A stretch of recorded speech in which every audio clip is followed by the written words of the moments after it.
Welcome back to New Heights, ladies and gentlemen, boys and girls, a Wonder Show brought to you by Audible. We are your hosts. I'm Travis Kelce. This is my big brother, Jason Kelce, out of University of Cincinnati. And dang, damn it, the Utah Utes got us, man.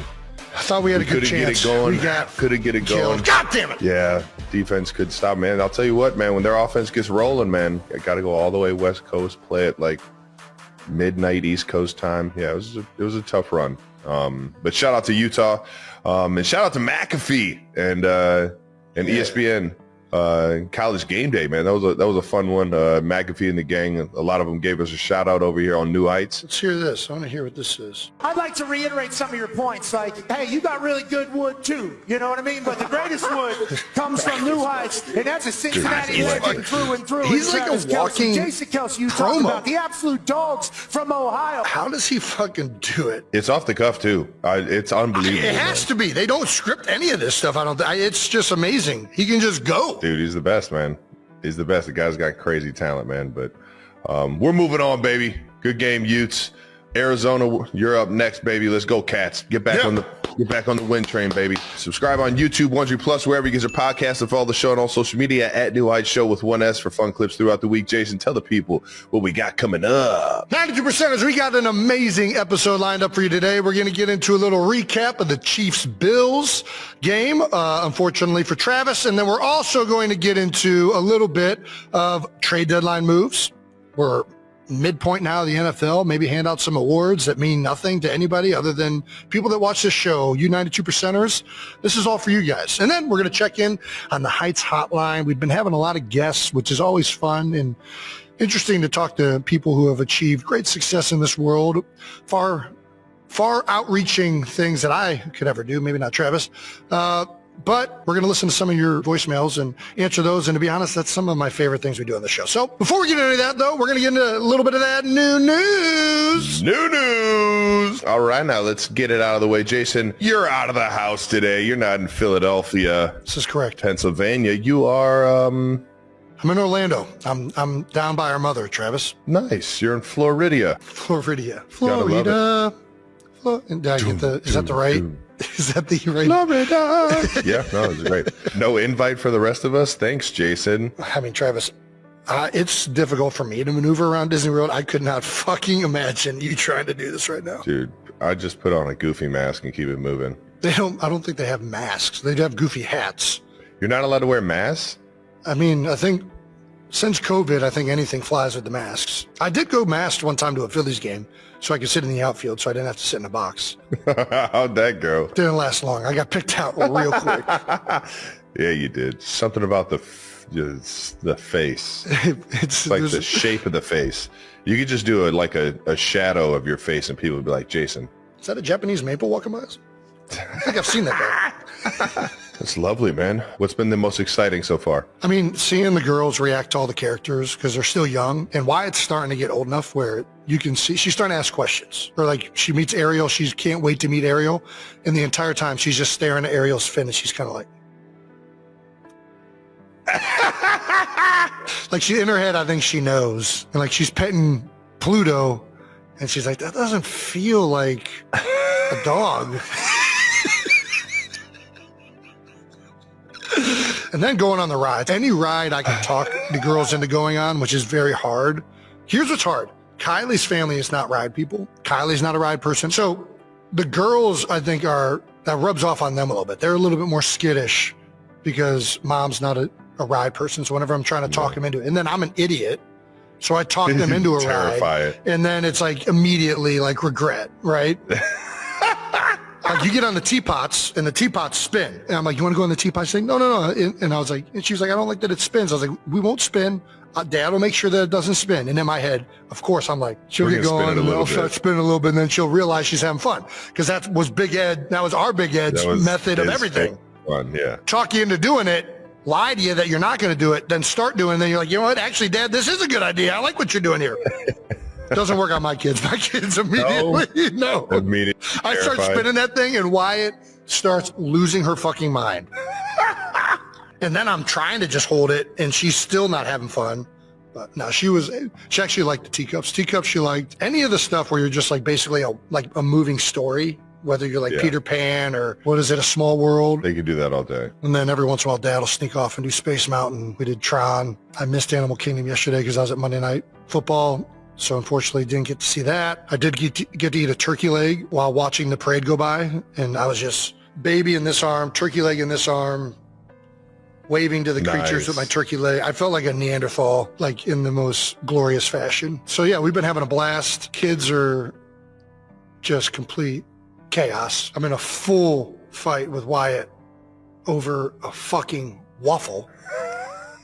Ruins about 30 minutes of our entire day because she wants a whole waffle, and I'm trying to explain to her that there's only 4 waffles and there's like fucking 15 people. So just take a piece of the waffle, and she's like getting furious. And I'm like, listen, I'm putting my foot down on this. You ain't getting another fucking free waffle. I'm not giving you a whole fucking waffle. You can't give her a whole waffle. And then Kyle's like, just give her the waffle. What are you doing? I'm like, no, I'm not raising some spoiled little fucking rotten child. She's getting hurt. She'd share it. Kylie actually had my back, so it was good. Way to team up, Kai. And she cried. She had a full meltdown. Thankfully, Snow White came in with a full waffle. It wasn't Snow White. You know who came in and saved the day? Jack Sparrow. Jack Sparrow came by, saved the fucking day. Whoever was being Jack Sparrow was like the best version of Jack Sparrow. In the morning, too? He nailed it. He absolutely killed it. Nice. And then from there, Wyatt was in a better mood, and then she found out that we were getting beignets from Princess Tiana's area. And it's like, but we're going to share the beignets, right? And she's like, yes, I'll share the beignets. So I'm like, you know what? We're back. We're fucking back. You got some bougie-ass kids, man. Not man. Beignets. Travis, it's Disney World. You're experiencing culture. Have you ever been to Epcot? It's basically the most cultured place on the planet. I was going to say, it's like going around the world. Is there alcohol served? Not at Magic Kingdom, which is where we've been the last couple of days. Animal Kingdom does have, and I found this out from Dan Orlovsky. Shout out to Dan Orlovsky. The Dawa Bar, the Jungle Juice, is very good. In Animal Kingdom, if you're an alcoholic beverage drinker, Epcot is your place. Tons of it. I think we're going today. Can't wait to partake. Magic Kingdom, I think you got to go to like an actual restaurant, sit-down restaurant in the park to get an alcoholic beverage, which I think is probably right. Magic Kingdom doesn't need alcohol being served. This is like the land of like children. Fucking creatures all over the place. We don't need drunk dads at Magic Kingdom. Epcot, we can kind of finagle it. You can figure it out. We don't need a Jason versus Don't Jack get too Sparrow drunk at Epcot, but you can get buzzed. We don't need buzzed people walking around Magic Kingdom. This is a place of children, sir. That makes sense. Yeah. All right. Well, that wraps it up for new news. Let's move on. All righty, bold topics to wrap up Week 9 in the NFL. Let's start with the one you can't wait to talk about, Trav. Chiefs 21, Bills 28. All right, Trav, 4 losses. Man. What are we thinking? What are the initial thoughts from the game? Where are we at? I mean, obviously, it's the bye week, so I'm kind of looking at everything. Like I've taken a step back and kind of looked at the whole scheme of things, and it's frustrating, man. I mean, 5-4, a little over 500 right now, out of the playoffs. If the playoffs started right now, we got to get this shit going, man. And the schedule doesn't get much easier. Our next 3 opponents are absolutely on fire. 2 in which are the Broncos, who we have coming up after the bye, and then the Colts after that. So we got to get things rolling, man. And we got banged up on the offensive line and this and that, but at the same time, man, we got the players that we need, man. Even if it's the next man up mentality, we still got the guys that can get the job done, man. We just have to keep fucking figuring it out. This one was a tough one, though, man. Going up to Buffalo is not an easy thing, man. That stadium was rocking. That place was electric. Shout out to all the Bills Mafia that was talking all the shit in the world. I love it. And it's just, you know, it's a sacred place to play a football game, man. And I cherish every game that I get an opportunity to go up there. But that shit sucks when you don't come away with a victory out there, because they let you have it, man. And it's frustrating. It's frustrating, especially when you think that, you know, you put it on yourself. I'm looking at this score right here, 21-28, and if I find a way to get my head and hands around on the pass that Pat threw me in the end zone right before half, I feel like we have a better chance at getting a field goal there late instead of a touchdown. That was going to be a tough catch. I hear you. Here's the reality. That play before half, We got to be able to tush push that thing in. They got 2 tush. We need to get the tush push down. And we need Noah Gray or somebody over there to get the tush push down. That's how they scored every time they got to the 1 yard line. Josh Allen, tush push. Philadelphia Eagles, that's how we score every time we get to the 1 yard line. You can't go into halftime only getting 3 points because you don't fucking got a tush push in the goddamn play. And I get that Pat can't do the tush push because he's got funky knees. We got to have somebody doing the tush push. God damn it.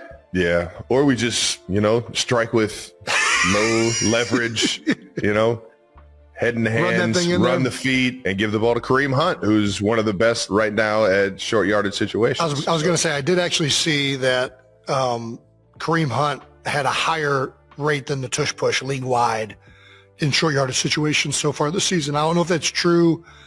This past week, I guess he did get in there later in the game on the one really short one.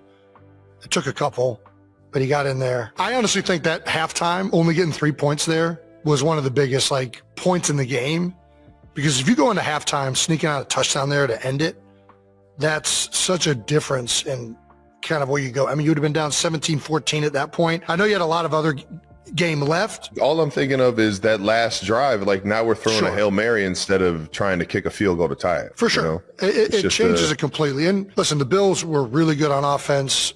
Uncharacteristic game for the Chiefs defense in terms of rushing the football, especially. That's one thing that Spags is very good at. That defense holds their hat on, is shutting down the run and making teams one-dimensional. They did a great job against the Detroit Lions, one of the best rushing teams in the NFL. The Bills have done a great job the last 2 weeks. Josh played his tail off. He did. He had 3 incompletions. Kincaid had a great game, yeah. The Bills played a phenomenal game in all phases. Offensively, they played well. They ran the ball well.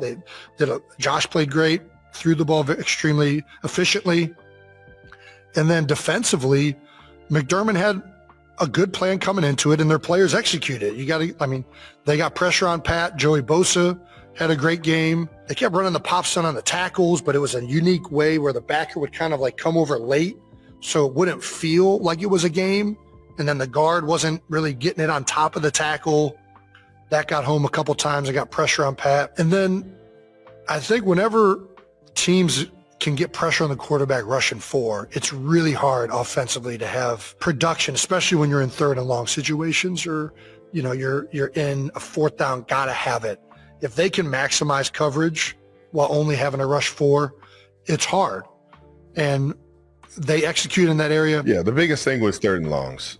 We got to get out of 3rd and longs, and it's all right if you have a few of them, but when you have over a handful of them, if you got 5 or 6 3rd and 8, 3rd and 10 plus, you're making your day way harder. I got to give a shout out too to Colt Bishop. He made a bunch of really good plays in that game for Buffalo. I feel like when you're in those soft zones, what you've seen Pat a lot of times do is you go to Worthy underneath on some of these jet sweep things. He does that thing where he catches the ball and it's out of his hand quick. And they were playing these soft zones, but he was playing aggressive underneath those and really jumping a lot of that, which allowed them to kind of do both. It felt like. I thought it was you could tell that he was prepared coming into it, made a lot of good plays. And I think 100% to echo what you're saying. Staying out of 3rd and long makes a big difference. Yeah. Travis Kelce is a man on a mission. After a tough loss to the Buffalo Bills, the Kansas City Chiefs star tight end is refusing to let his focus slip. While his teammates may be looking forward to a rare break during the bye week, Travis isn't interested in rest or relaxation. On the latest episode of the New Heights podcast, co-hosted with his brother Jason Kelce, Travis made it clear his mind is locked on beating the Denver Broncos. When Jason tried to lighten the mood and get Travis talking about his bye week plans, Travis wasn't having it. "I'm thinking about how we're going to beat the Denver Broncos," he said. Brushing off questions about travel or downtime, Jason, never one to miss a beat, joked about ending the podcast early as Travis laughed off the interrogation. It's a playful moment that shows the brothers' chemistry, but also highlights Travis's relentless drive. Even as speculation swirls about his high-profile relationship with Taylor Swift, Travis keeps his eyes on the prize. What happens next for the Chiefs?